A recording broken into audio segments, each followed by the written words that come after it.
Hello viewers, ಹೇಗಿದ್ದೀರಾ? ಚೆನ್ನಾಗಿದ್ದೀರಾ ಅಂತ ಭಾವಿಸ್ತೇನೆ. ಈ ಒಂದು ವಿಡಿಯೋದಲ್ಲಿ ನಾನು ನಿಮಗೆ ಎಲ್ಲಿ ಕರ್ಕೊಂಡು ಹೋಗ್ತಿದ್ದೀನಿ ಅಂತ ಗೊತ್ತಾಯ್ತಾ? ಮಂತ್ರಾಲಯಕ್ಕೆ ನಿಮ್ಮನ್ನ ಕರ್ಕೊಂಡು ಹೋಗ್ತಿದ್ದೀನಿ. ಫಸ್ಟು ನಾವೇನು ಮಾಡಿದ್ವಿ, 3-4 ದಿನ ರಜೆ ಇತ್ತಲ್ಲ, ಮಂತ್ರಾಲಯಕ್ಕೆ ಹೋಗಿ ಬರೋಣ ಅಂತ ಅಂದ್ಕೊಂಡು ನಾವು ಹೋಗಿದ್ವಿ.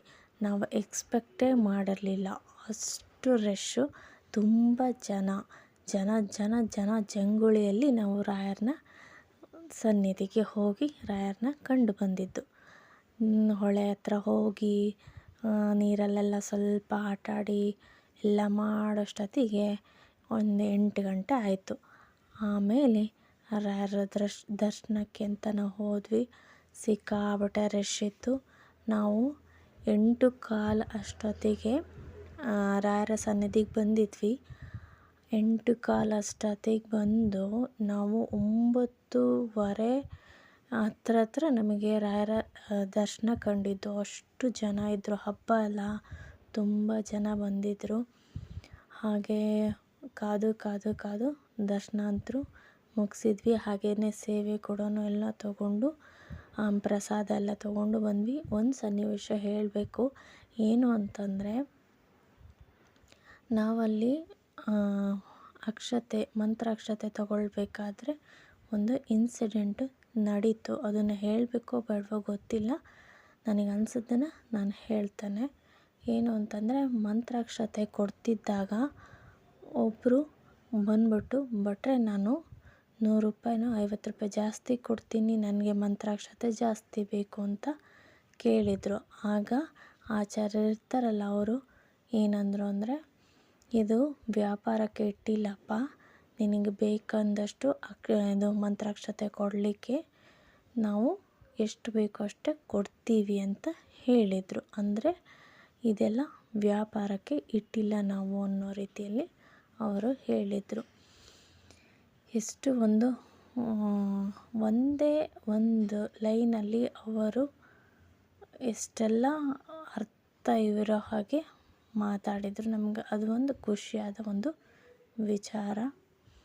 ಹಾಗೆಯೇ ರಾಯರ ದರ್ಶನ ಎಲ್ಲ ಮಾಡಿ, ಹಾಗೆ ಮಕ್ಕಳಿಗೆ ಆಟಕ್ಕೆ ಬೇಕಿತ್ತು, ಅಲ್ಲಿ ತುಂಬ ಆಟಕ್ಕೆ ಸಿಗುತ್ತಲ್ಲ, ಹಾಗೆ ತೆಕ್ಕೊಂಡು, ಮಕ್ಳಿಗೂ ಬೇಡ ಅಂದರೆ ಬಿಡ್ತಾರ, ಎಲ್ಲದೂ ಬೇಕು ಅಂತಾರೆ. ನಾವು ಆದಷ್ಟು ಮಕ್ಕಳಿಗೆ ಎಷ್ಟಾಗುತ್ತೋ ಅಷ್ಟು ಕೊಡಿಸ್ಬಿಟ್ಟು ಅಲ್ಲಿಂದ ಕರ್ಕೊಂಡು ಸೀದಾ ಎಲ್ಲಿ ಬರ್ತೀವಿ ಹೇಳಿ ನೋಡಿ?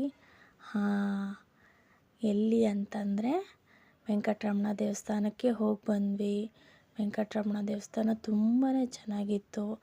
ಆನಂತರ ಬೇರೆ ಒಂದು ಸ್ಥಳಕ್ಕೆ ಹೋಗಿ ಬಂದ್ವಿ. ಇದು ನೋಡಿ ವೆಂಕಟರಮಣ ದೇವಸ್ಥಾನ ತುಂಬಾ ಚೆನ್ನಾಗಿದೆ. ನೀವೇನಾದರೂ ರಾಯರ ಹತ್ರ ಹೋಗಿ ಮಂತ್ರಾಲಯಕ್ಕೆ ಹೋದರೆ ಈ ಒಂದು ದೇವಸ್ಥಾನಕ್ಕೆ ಹೋಗಿ ಬನ್ನಿ, ತುಂಬಾ ಚೆನ್ನಾಗಿದೆ. ಹಾಗೆಯೇ ಇನ್ನೊಂದು ಸ್ಥಳಕ್ಕೆ ಹೋಗಿದ್ದೀವಿ. ಯಾವುದು ಅಂತಂದರೆ, ಅದು ರಾಯರ ಪಾದಕೆ ಇರುವಂತಹ ಸ್ಥಳ. ಅದು ಒಂದು ಮನೆಯಲ್ಲಿ ರಾಯರ ಪಾದಕೆ ಇದೆ. ಅದು ತುಂಬ ವರ್ಷದಿಂದ 300 ವರ್ಷದಿಂದನೂ ಅಲ್ಲಿ ಪಾದಕೆಗೆ ಪೂಜೆ ಮಾಡಿಕೊಂಡು ಬರ್ತಾ ಇದ್ದಾರೆ. ಆ ಸ್ಥಳಕ್ಕೆ ಕೂಡ ನಾವು ಹೋಗಿ ನೋಡಿಕೊಂಡು ಬಂದ್ವಿ. ಆನಂತರ ಪಂಚಮುಖಿ ದೇವಸ್ಥಾನಕ್ಕೆ ಹೋದ್ವಿ. ಪಂಚಮುಖಿ ದೇವಸ್ಥಾನದಲ್ಲೂ ತುಂಬಾ ರಶ್ ಇತ್ತು. ನಾವು ಹೋಗಿದ್ದು ಸರಿಸುಮಾರು 2 ಗಂಟೆ ಅಂದ್ಕೊಳ್ಳಿ.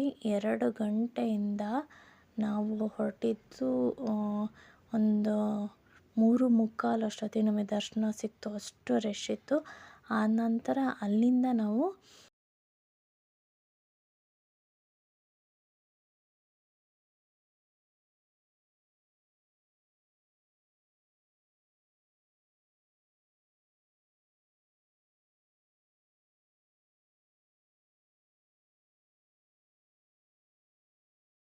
ಬಿಚ್ಚಾಲೆ ಬಂದ್ವಿ.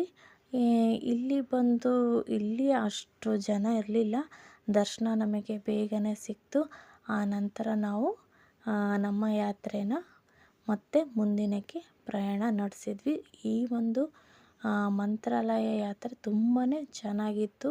ನಮಗಂತೂ ತುಂಬಾ ಖುಷಿಯಾಯಿತು. ನಿಮಗೆ ಈ ವಿಡಿಯೋದ ಮುಖಾಂತರ ಮಂತ್ರಾಲಯ ಮತ್ತು ಪಂಚಮುಖಿ ದೇವಸ್ಥಾನ ಎಲ್ಲ ತೋರಿಸಿದ್ದೇನೆ. ಹೇಗನ್ನಿಸ್ತು ಅಂತ ಕಮೆಂಟ್ ಮಾಡಿ ತಿಳಿಸಿ.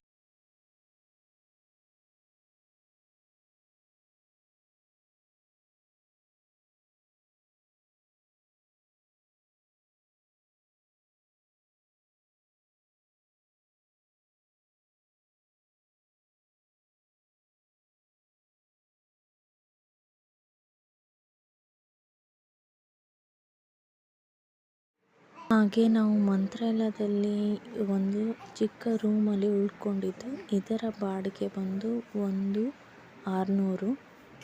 ಅದರ ರೂಮಿನಲ್ಲಿ ಏನು ಇತ್ತು ಅಂತಂದರೆ ಒಂದು ಟೇಬಲ್ಲು, ಹಾಗೆಯೇ ಒಂದು ಟಾಯ್ಲೆಟು, ಬಾತ್ರೂಮು ಚಿಕ್ಕದಾಗಿ, ಬಿಸಿನೀರು ಅವೈಲಬಲ್ ಇತ್ತು. ತುಂಬ ಚೆನ್ನಾಗಿ ಕಂಫರ್ಟಬಲ್ ಆಗಿ ನೋಡಿಕೊಂಡ್ರು. ಪಾಪ ಯಾವುದೇ ತೊಂದರೆನೂ ಆಗಲಿಲ್ಲ ನಮಗೆ. ಜನ ಮತ್ತು ತುಂಬ ಜನ ಇರೋದರಿಂದ ಸ್ವಲ್ಪ ಕಾಸ್ಟ್ಲಿನೇ ಅನಿಸುತ್ತೆ ಅಂತ ಅಂದ್ಕೊಂಡೆ. ಲಾಡ್ಜ್ ಬದಲು ನಾನು ಈ ಥರ ಒಂದು ಮನೆಯಲ್ಲಿ ಇರುವಂತಹ ವಸತಿನ ಪ್ರಿಫರ್ ಮಾಡಿದ್ವಿ ನಾವು. ಬಟ್ ತುಂಬಾ ಚೆನ್ನಾಗಿತ್ತು ಎಕ್ಸ್ಪೀರಿಯನ್ಸ್.